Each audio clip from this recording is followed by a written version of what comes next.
Nigeria has joined the growing calls by Africans leaders for permanent representation on the United Nations Security Council. On the sidelines of the 79th UN General Assembly in New York on Tuesday, Nigerian Defense Minister Muhammad Badaru said such a change would promote fairness and inclusivity. We have been in 41 different United Nations missions to provide security across the world, Badaru said. Based on that background and the effort of Africa, we also call on the United Nations to reform the Security Council so that Africa can have a permanent seat. It is time. We deserve it for justice and for equity.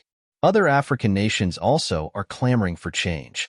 South African President Cyril Ramaphosa on Sunday said, "Placing the fate of the world's security in the hands of a select few when it is the vast majority who bear the brunt of these threats is unjust, unfair, and unsustainable."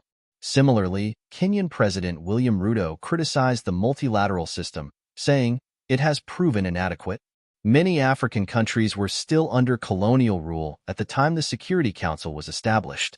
In 2005, the African Union adopted the so-called Ezulwini Consensus in Ethiopia for Africa to have at least 2 permanent and 5 non-permanent seats at the UN Council. To date, though, the UN General Assembly elects 5 new members from different geographical zones for 2-year terms on the Council. Africa has 3 rotational seats on the 15-member Council.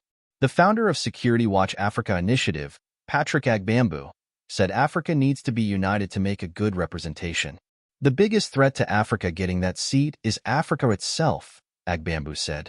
"Africa does not have a united front. They do not have a common voice to be able to push 2 countries or 1 country forward. You can't go for such with a divided house."